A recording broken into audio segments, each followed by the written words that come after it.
It is part 2 of section 15.1, iterated integrals. In the first part, we defined the double integral as the limit of Riemann sums. However, taking these Riemann sums is a bit of a pain. We'll try to overcome the difficulty using two partial integrals. F is a function of two variables, that is integrable over the rectangle R, a to b, and c to d. We define the partial integral with respect to y. In this integration, we'll integrate the function with respect to y as x being considered as a constant. Look at the figure. X is chosen between a and b.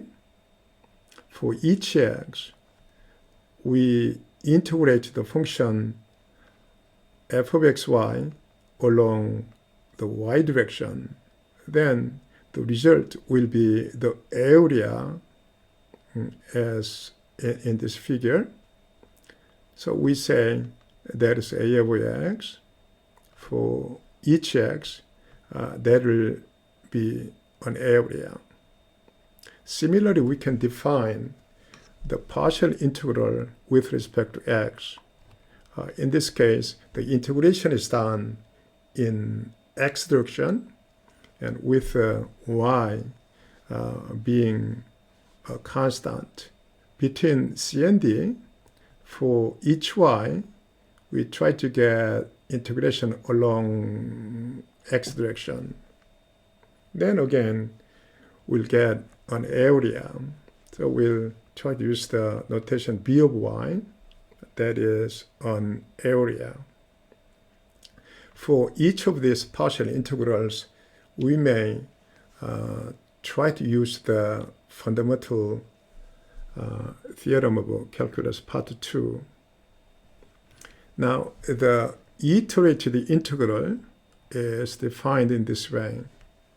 The iterated integral is defined as follows.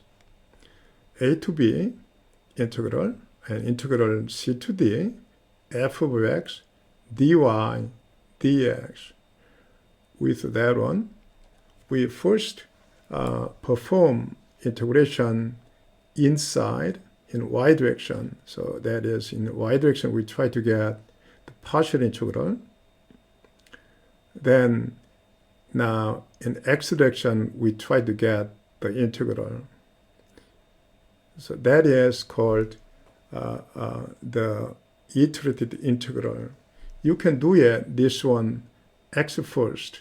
So that in this case, now c to d integral a to b, and that must be dx, because x is moving from a to b, and dy.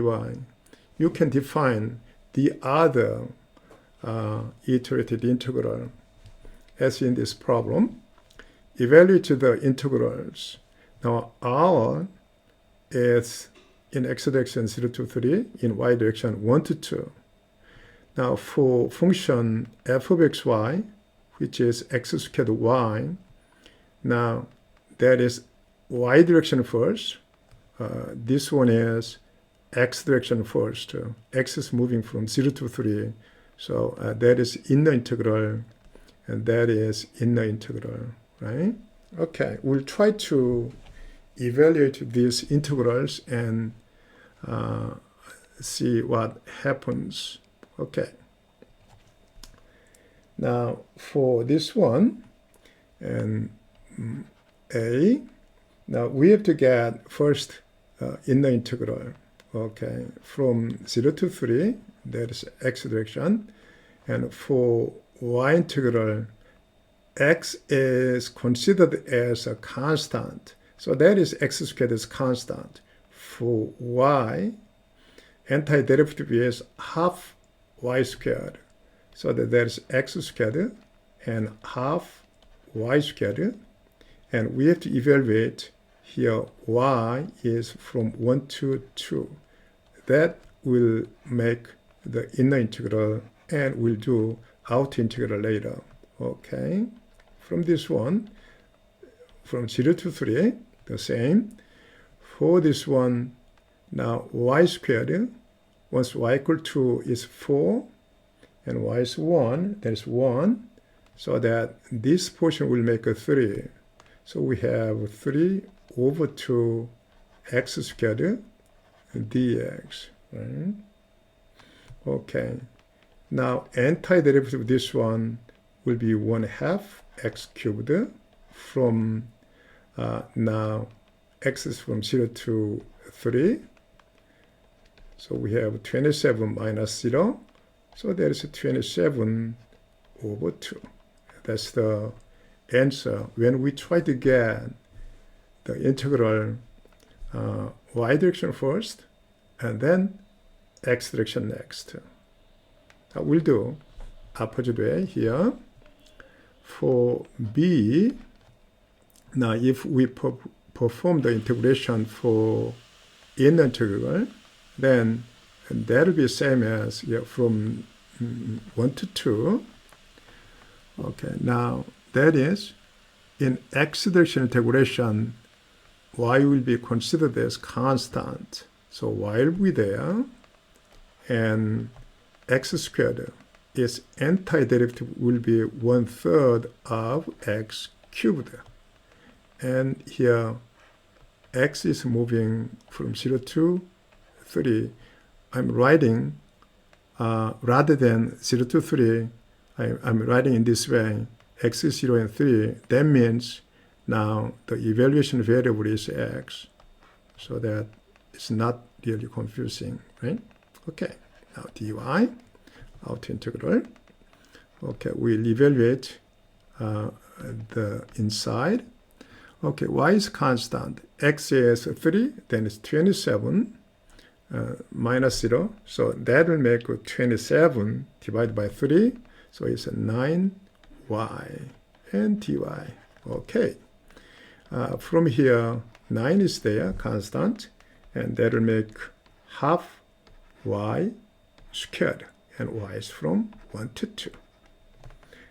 And from that one, it is 4 minus 1. So we'll make a 3 and half and times 3. So that will be 27 over 2. As you can see from both sides, and the result is the same. It's not an accident. It's always happening. That is called the Fubini theorem. If f is continuous on the rectangle, so the condition is the continuity of the function f, and over rectangle, then the double integral over r can be obtained by here iterated integral y direction first or x direction first. By using two partial integrals, we can get the double integral. Remember, the double integral and the iterated integral were defined separately and differently. But through this Fubini theorem, the double integral can be obtained by the iterated integral either order. So we can get the double integral. But sometimes one direction is easier than the other one. So you have to choose one. And we'll use this Fubini theorem in the following examples.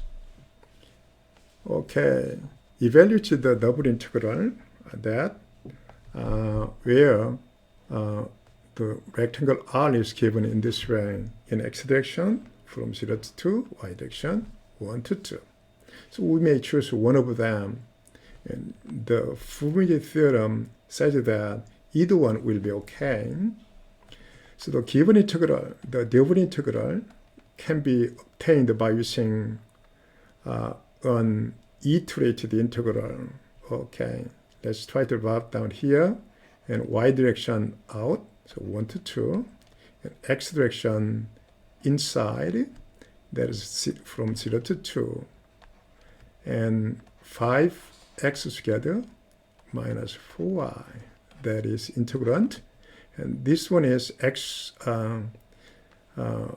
range, so that we have to put here dx, and then dy, y is moving from 1 to 2, right? Okay, we have to focus on this portion first. Okay, so here from 1 to 2.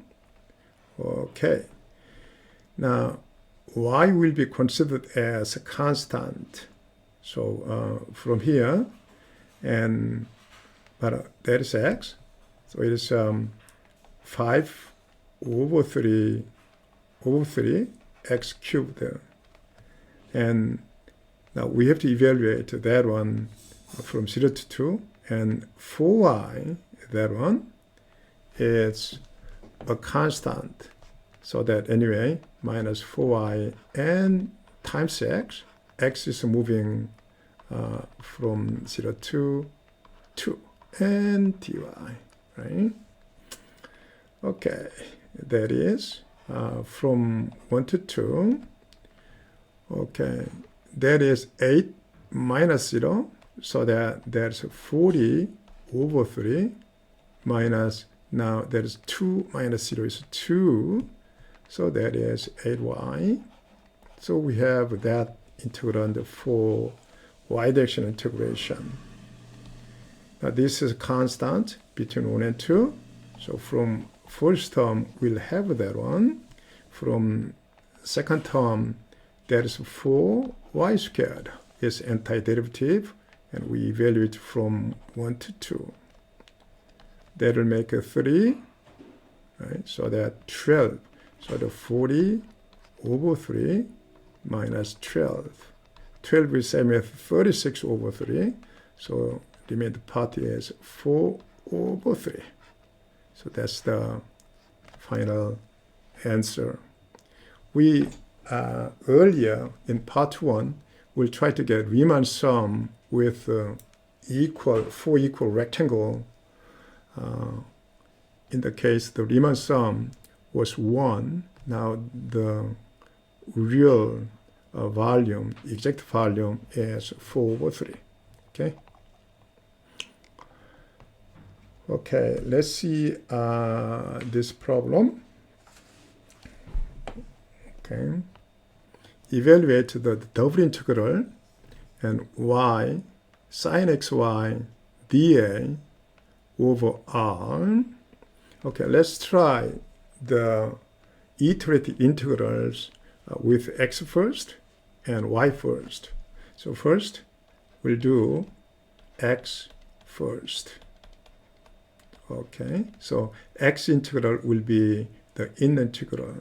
So given integral will be y direction from 0 to pi, and integral in x direction 1 to 2, and integrand is y sine and xy, x first, so that is dx, x is between 1 and 2, and dy. Okay.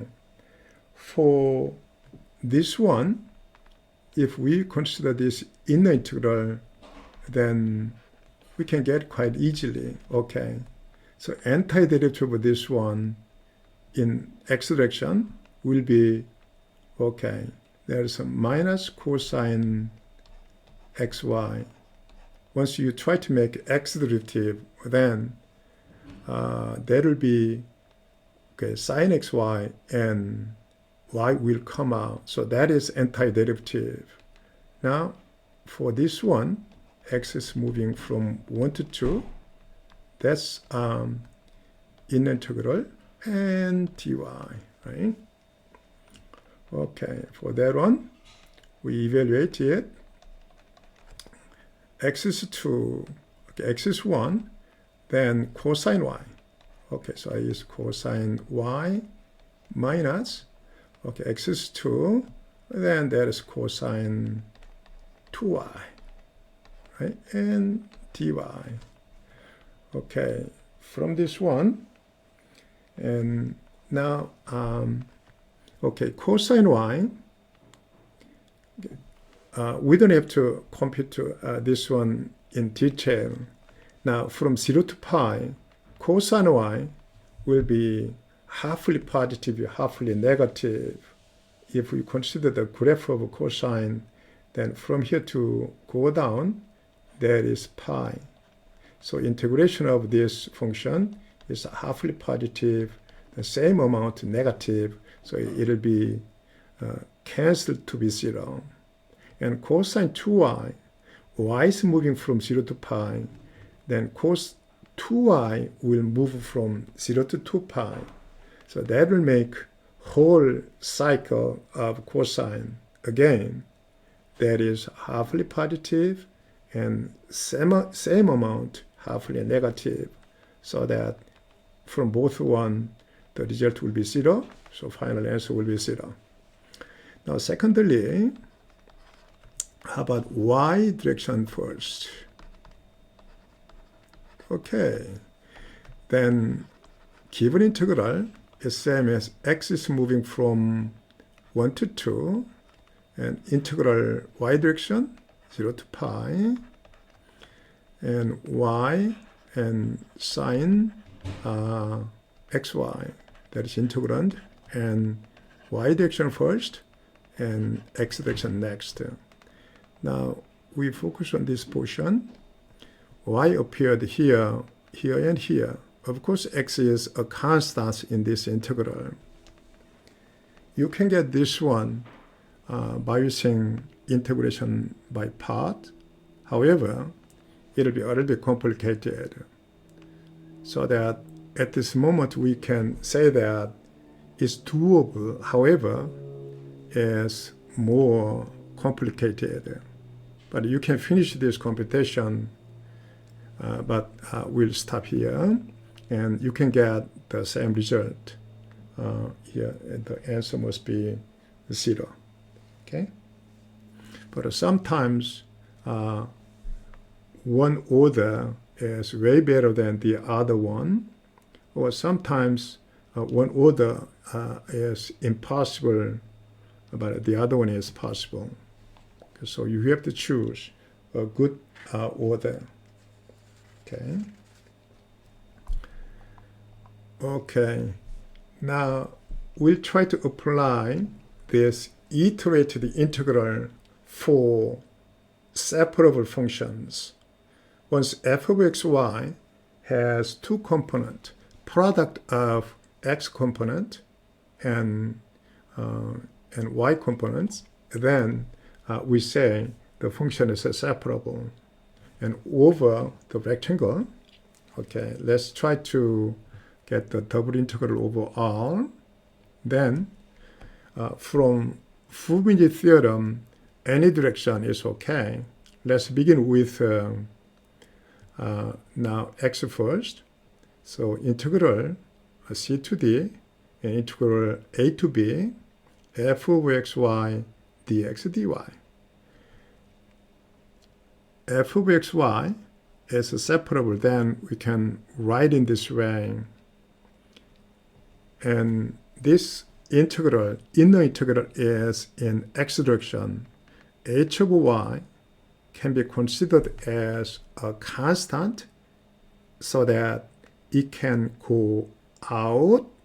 So we can write in this way.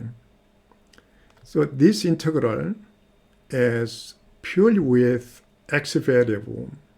Once you done, then it's again a constant. So it can go out of the integral. So we reach at this one. That means that once the domain is rectangle and the integrand is separable, then you can get the double integral in this way. Now for x component of the function, just a to b integral, And for y component of the integrand, you do c to d y integral and multiply. So for separable function over rectangle, you can get the solution quite easily. Let's try to solve this problem. Evaluate the double integral of e to the x plus 3y over the rectangle. Okay, it's a separable. E to the x plus 3y can be written e to the x, that is x part, and y component is e to the 3y, right, as product. So the given integral is the same as, now x direction integral, x is from 0 to 3, e to the x dx times integral y direction from 0 to 1. Now y component is e to the 3y and dy. So we can get the integral separately and try to multiply them. Okay, antiderivative for that one is e to the x, the same, and we are evaluating from 0 to 3 times. Okay, for this one, the antiderivative is e to the 1/3 and e to the 3y. Y is moving from 0 to 1. Okay, so that is same as e to the 3, e to the 0 is 1. Now 1/3 is 1/3 is constant, and then y is 1, then that is e to the 3, and e to the 0 is 1. So we can rewrite this one in this way: 1/3 of e to the 3 minus 1 squared, right? That's the final answer. Okay. Now we'll apply that one for average value. In earlier calculus, the average value of a function of one variable is defined in this way. F average value is integral of f over the interval a to b and divided by b minus a. So b minus a is the length of the interval. Now we'll define quite similarly the average value of functions of two variables defined on the region R. F average value is double integral of f over R and divided by area of R. So exactly same way we define the average value. Okay. Let's try to solve this problem.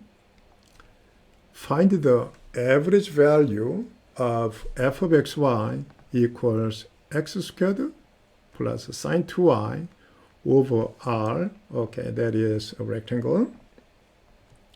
So first we'll try to get double integral over R of f. Okay, for this one, let's try to get y first, and then x outside from 0 to 3, and y first, so that is from 0 to pi, and f of x is x squared plus now sine and 2y, and we have here y direction and x direction. Now we'll focus on this inner integral, y direction integral. Now x will be considered as a constant for this one from 0 to 3. Okay, from this one, now that is x squared and y. Now for that one, if you are trying to get y direction integration and with y is moving from 0 to pi, then 2y will move from 0 to 2 pi. Then sine 2y will make a whole cycle, which means that over 0 to pi, this part of integration will make contribution 0. The reason is halfly positive and halfly negative. So we'll ignore that one. So now for this one, y is moving from 0 to pi. Okay? And dx. Okay, for that one, now we evaluate it from 0 to 3. This portion will make pi. So pi x squared and dx. From this one, pi is constant, then 1/3 and x cubed, and from 0 to 3, that'll make 27, so that here 9, so it's 9 pi. Okay, the integration is 9 pi. How about the area of R? That is, now in x direction, length of 3. In y direction, length is pi. It's 3 pi. So from this one, f average value is the same as 9 pi over 3 pi. So we have 3. So the average value is 3. That's the final answer. Okay, that's the end of section. Thank you.